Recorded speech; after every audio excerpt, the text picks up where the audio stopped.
Welcome to ఈహా TV. వ్యక్తిగత కార్యదర్శి బాధ్యత జటిలమైంది. బాస్ చెప్పింది అర్థం చేసుకొని చెప్పబోయేది గ్రహించి చెబుతున్నది అమలు చేయాలి. మరి ఆ బాస్ ప్రధానైతే అలాంటి జటిలమైన బాధ్యతకు ఎంపికైంది నిధి తివారీ.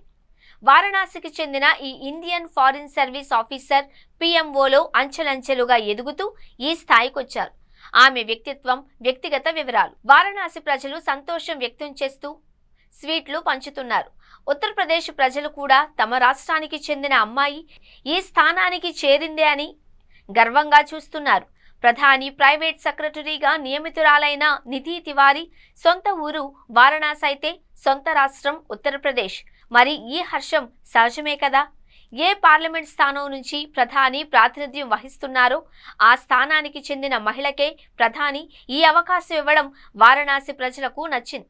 ప్రధాని రోజువారీ కార్యక్రమాలు సమన్వయం చేసే వ్యక్తిగా నిధి తివారీ పనిచేయడం అంటే సామాన్యమా? సన్నివేశం కొంచెం అటు ఇటుగా మనం సినిమాల్లో చూసినట్టే ఉంటుంది. సార్, ఫలానా శాఖకు చెందిన మంత్రి మిమ్మల్ని కలవడానికి వస్తారు. ఫలానా శాఖ డైరెక్టర్ వచ్చి నివేదిక అందజేస్తారు. ఫలానా కార్యక్రమం ప్రారంభోత్సవానికి వెళతారు. అయితే ఈ కార్యక్రమాలు ఫిక్స్డ్ కాదు. ఎంత పెద్ద దేశంలో ఎన్నో తక్షణ సమస్యలు వస్తాయి. వివిధ రాష్ట్రాల నుంచి ప్రధానిని అర్జెంటుగా కలవాలి అని ముఖ్యమంత్రుల దగ్గర నుంచి ఉన్నత అధికారులు, ప్రతిపక్ష నాయకులు, వ్యాపారవేత్తలు అపాయింట్మెంట్లు అడుగుతారు. దేశాల నుంచి ఆహ్వానాలు వస్తూ ఉంటాయి. వాటన్నింటినీ సమన్వయం చేసి ప్రధాని ప్రాధాన్యాలు గమనించి కార్యక్రమాల రూపకల్పన చేయాల్సి ఉంటుంది. ఈ కత్తి మీద సాముకే నిధి తివారీ ఎంపికైంది.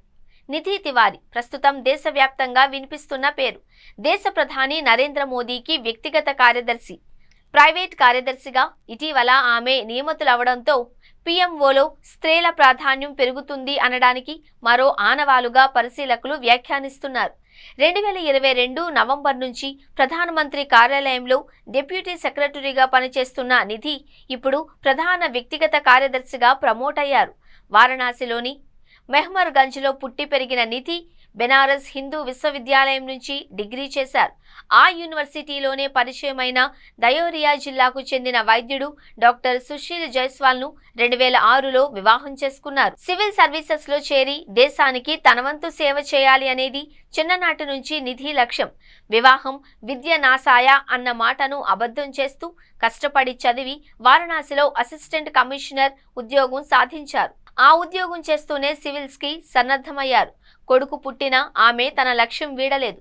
2013 సివిల్స్ ఫలితాలలో 96వ ర్యాంకు సాధించారు. ఐఎఫ్ఎస్ అధికారినిగా 2016లో శిక్షణలో ఉన్న సమయంలోనే ఆమె చూపిన ప్రతిభకు గుర్తింపుగా అంబాసిడర్ విమల్ సన్యాల్ స్మారక పథకం అందుకున్నారు. మోదీ ప్రధాని అయ్యాక ఈ 11 ఏళ్లలో వ్యక్తిగత కార్యదర్శులుగా వివేక్ కుమార్, హార్దిక్ సతీష్, చంద్రషా విధులు నిర్వహించారు.